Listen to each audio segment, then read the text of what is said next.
Ryan Clark is the main character on the internet yet again, and that's not a good thing at all. Being the main character on the internet usually means you're involved in controversy, and it's usually controversy that's not going in your favor. I want to applaud Ryan Clark before we even get started. To be this committed to grifting takes a lot of commitment, and it takes really being shameless, right? Not really caring for what others have to say.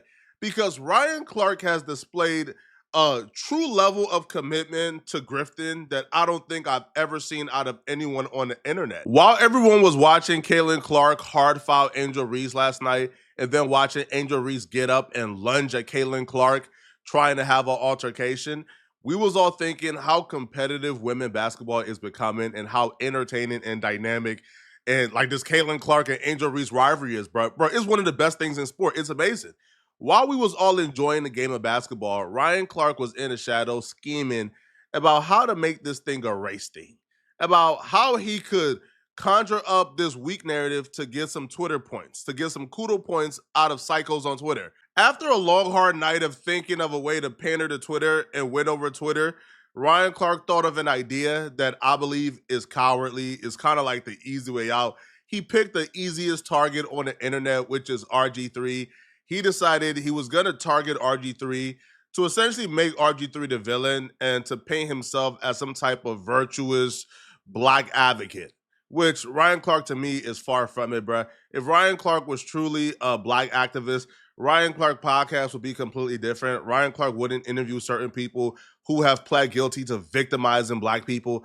So Ryan Clark to me is a hypocrite, but he decided he was going to pick on the low-hanging fruit, which is RG3, because RG3 is corny for the most part, and RG3 does have a history of being antagonistic when it comes to black Twitter. So he went after RG3 for a video that RG3 made where he said he thinks or he knows that Angel Reese hates Caitlin Clark because how Angel Reese reacted to Caitlin Clark fouling her, it shows that, they're not friends. They're not cool. And there's actually hate here. So where was this type of reaction last year when Angel Reese got chokeslammed by Alyssa Thomas of the Connecticut Sun? Y'all remember that? She got fouled so hard, they kicked Aaliyah Thomas out the game with a flagrant 2 foul. What did Angel Reese do? Nothing. She didn't get up and try to swing on her. You know why? The reaction was different because of who did it. And there is a lot of history there with Caitlin Clark and Angel Reese. You guys remember last year when Angel Reese celebrated Kennedy Carter getting that flagrant foul on the hip check against Caitlin Clark? You remember that? On the sideline, just, yeah, baby, get her, you get her. Who celebrates like that for a flagrant foul on another player? RG3 isn't my favorite sports analyst. If I had to choose one, I'd probably listen to Nick right before RG3. But even if you think RG3 is completely wrong, you think there's not a deep-seated hatred here, there's nothing that goes beyond the sport of basketball, these two were just having a basketball moment and that's it, and they don't hate each other in real life, this is still a basketball conversation. This is still a conversation about two competitors. Nothing about what RG3 has said involves race or brings up stereotypes or paints one person this way because they're black and this person this way because they're white. This is a basketball conversation RG3 is having, and he's using context of what we've been experiencing with Angel Reese and Caitlin Clark over the last year and a half, or ever since they were in college, bruh. This is not painting one person as a villain and one person as a hero. It's just, she don't like Caitlin Clark. And there's probably some good reasons why she don't like Caitlin Clark, and vice versa. But RG3 didn't say anything that will warrant race baiting. Now, I will say this, right? His wife in the back clapping it up for the take on Angel Reese, maybe a little bit of rage baiting because he understands when this clip hits Twitter, it's over with. But these two do have a podcast. His wife and him do have a podcast together. So her being in the background as he speaks on this isn't something that we can really point to as he did it intentionally, because she's his podcast host. She's just not saying anything right now. He's the one that's, I guess, taking the lead. If they don't dislike that player, okay, you want some more evidence? Here's some more evidence. Remember last year when they were talking about who gets the credit for the expansion and the eyeballs and the popularity boost of women's basketball, not just the WNBA, but women's basketball in general, because of the spike in the women's NCAA tournament and WNBA viewership. A lot of people were attributing that to Caitlin Clark, and rightfully so. This is what Angel Reese had to say, and I quote, "People are talking about women's basketball. You never would think they'd be talking about women's basketball. People are pulling up to the games. We got celebrities coming to the games, sold out arenas just because of one single game. Just looking at that, I'll take that role. I'll take the bad guy role, and I'll continue to take that on to be that for my teammates. I know I'll go down in history. I'll look back in 20 years and be like, the reason we're watching women's basketball is not just because of one person. It's because of me too. I want y'all to realize that." In the words of Rob Parker, RG3 can be a cornball brother, but it's a harmless type of cornball brother. Harmless. RG3 doing the hand signs like this and talking in Cologne. I don't feel like that's RG3 dog whistling ghetto stereotypes on like upon Angel Reese. I don't think so. I feel like RG3 was trying to come across as hip and cool and relate. He probably watched a couple TV shows of how, I don't know, Stephen A. Smith and other people engage the audience, and he was trying to do his best Stephen A. impression. It didn't work. It's corny. But I don't feel like anything that RG3 said has anything to do with race. I was actually impressed by Ryan Clark because you're about to hear Ryan Clark. Look at this clip that we've all just watched. I was impressed because I couldn't even begin to understand or believe how anyone would be able to look at this clip and pull out a racist or race baiting narrative out of this. But Ryan Clark did the impossible, people. RG3 called what Angel Reese did hate. He said you could see the hate on her face for Caitlin Clark. I'm not really sure when we moved in to being able to read the expressions of a person and know their intent, know their character, know their perspective. But you got some nerves, right? Yo, this is all Ryan Clark does. All Ryan Clark does is assume people's intent. A white person does this, racist. A white man frowns the wrong way, racist. All you do is look at and assess people and make judgment on their intent.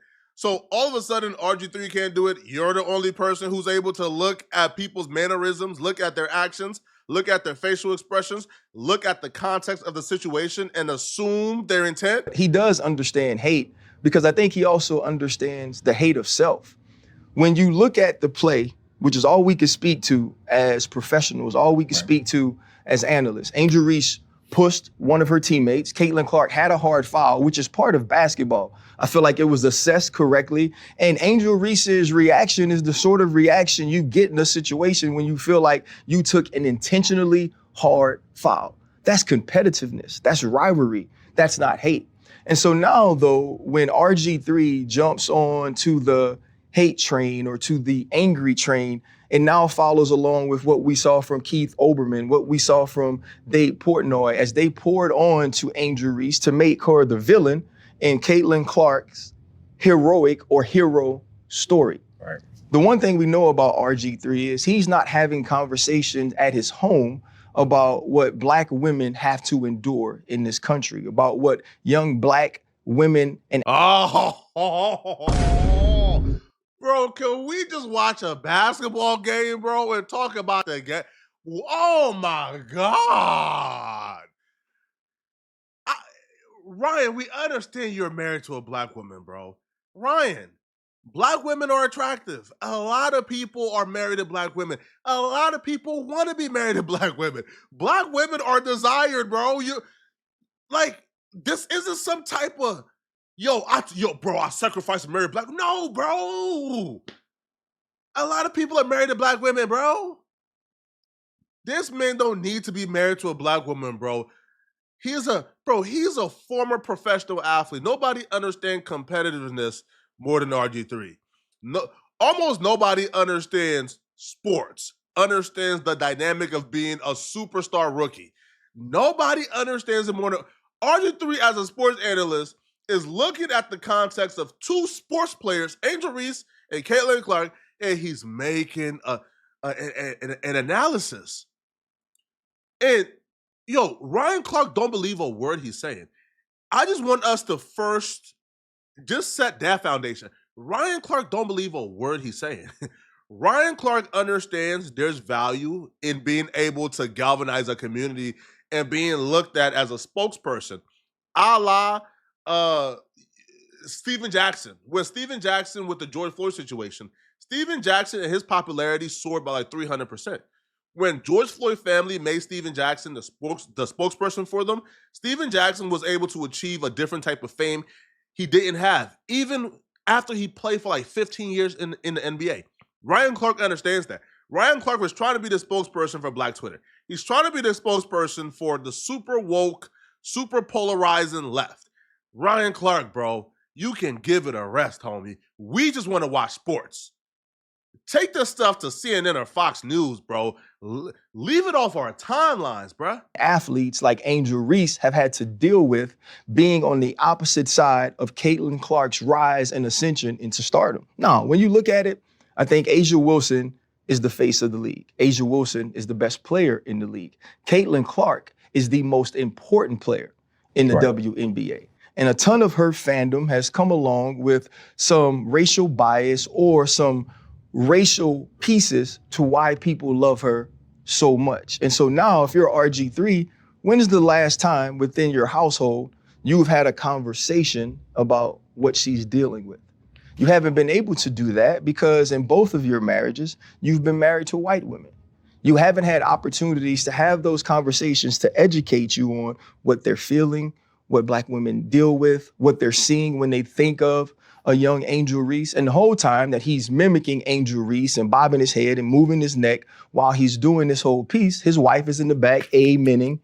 That's just not true. Ryan Clark is catering to a base that he knows won't go back and watch the RG3 video. He is hoping people won't go back. RG3 wasn't mimicking Angel Reese. RG3 was telling what happened. He was talking about the situation, and RG3 was trying to sound cool and hip. RG3 wasn't like reinforcing racial stereotypes. Listen, if RG3 would have came and said, you know what I'm saying, yo? Then maybe you have a point, right? But RG3 raising his voice, using hand gestures, he wasn't mimicking Angel Reese. That's just a flat out lie. You're lying. Now, this is where Ryan Clark crosses the line, and almost everyone, especially men, agreed that Ryan Clark crossed the line. This was a conversation about Angel Reese and Caitlin Clark. RG3 had an opinion that Angel Reese hates Caitlin Clark. Ryan Clark turns it to a race thing, and then Ryan Clark brings up this man's wife. Here is Ryan Clark bringing up something personal. Apparently, RG3 and him was having conversations behind the scenes when they used to work together, and Ryan Clark is bringing off-air conversations that was said in private, and he's bringing it to light. And even if Ryan Clark is telling the truth, this has no place in the conversation of Angel Reese and Caitlin Clark. You're just corny, bro. And clapping. And so to me, it's just another situation that now this young lady has to deal with. When I worked with RG3, he would make all of these sort of corny jokes about milk and how much he loved it and how important it was. And he always points out on social media the color of his wife's skin, as if the color of her skin is what makes her special, as if the color of her skin is what makes her a good wife. I've met the lady, I've had a conversation with her. Right. I think she's more than that. But it also leads to what Black women deal with a lot from Black men who have chose to date or marry outside of their race. They always feel like they have to go the extra mile to prop up the woman that they're married or the woman that they're with over Black women by denigrating Black women. There was nothing denigrating about what RG3 said about Angel Reese. He just said, yo, Angel Reese don't like Caitlin Clark. She hates her. I'm lost here, bro. RG3 responded back to Ryan Clark, and he said pretty much what almost everyone in Ryan Clark's comment section is saying, which is, Ryan Clark, you went too far, bro. Bringing up this man's wife, speaking on this man's family, you're corny, and it's not cool at all. RG3 responded back in a really mature way, and credit to RG3, man, for not really going down the classless route that Ryan Clark went down, because I'm sure RG3 could have probably targeted Ryan Clark and his family, probably brought up the fact that Ryan Clark is friends with people who have domestic violence on their record can probably speak about how Ryan Clark is married to a black woman, but he goes around, hangs out, do podcasts with women who beat black women. But RG3 took the high route, and shout out to RG3 for that. Yo, what's up, everybody? It's your boy RG3, and I just wanted to get on here and talk to you guys because there's been a lot of buzz, a lot of conversations about my sports take that Angel Reese hates Caitlin Clark, which was purely based in basketball.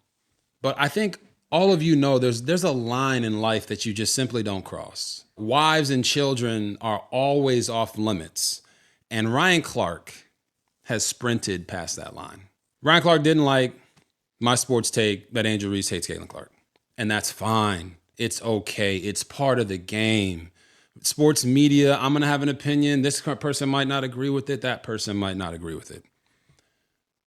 But what you don't do is turn around and personally attack me and my family just because you don't agree with a sports opinion that is purely based off the sport. I didn't make it personal. But what that really shows is just how low of a person Ryan Clark is. But Ryan, you crossed the line, man. You made it personal and some. I really believe there should be no space in sports media for personal attacks. I've said it before. But certainly personal attacks against wife and children have always been off limits. If you read the comments, almost everybody is on RG3's side. Ryan Clark goes by saying, bruh, you know what it is with me and you. I saved you the entire season on MNF, Monday Night Football. I urge people to let you be you. No matter how corny, how bad a teammate you were, I had your back. What do you do? Invite someone. Okay. So this right here is a lie. In no way tripping on any of it. Know exactly who I am, what I said, why I said it, and who I said it for. He's implying here that he did this for black women, yo. Cut it out, bro. In this tweet, in response to RG3's video, he reveals this was something that was selfish. What did you do? Invite someone on your show you know I don't fool with to ask questions about me, and then hit me weeks later to tell me you're gonna challenge one of my takes. You're phony, bro. So this man is phony for conducting a podcast and interviewing somebody he wanted to interview who just so happened not to like you. And then as a homie, he gave you a call and let you know, hey, bro, you said this on the internet I don't agree with. I'm gonna challenge that take of yours. To me, that person is the real one. You the phony to me, bro. You are the phony to me. Nothing you said makes RG3 looks bad. And he says, one of the worst teammates I ever had, both on the field and in TV. You got to do what you got to do. I didn't attack your wife. I spoke on what you do on social media and TV, like I said.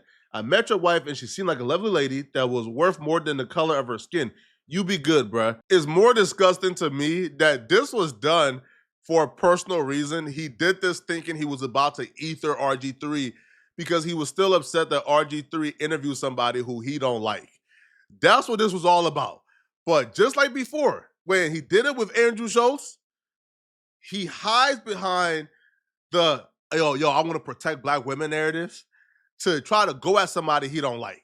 He did it with Andrew Schultz. Andrew Schultz came on his podcast, ethered him, got him out of here, damn near made him look foolish. With RG3, he don't like RG3 because RG3 interviewed somebody he don't like. He got behind the black women narrative, and now this is where we at, bruh. Ryan Clark, bro, give it up, man. Give it up, bro. All right, the narratives ain't working, homie. Y'all let me know in the comment section, what do you guys think? How do you guys feel about this, okay? And if you're still watching, click on this video here somewhere on my screen, to find out why T Grizzly is getting backlash for suing this YouTuber after getting exposed. I'm going to see you guys in this video somewhere on my screen. I'm out of here, folks. Peace.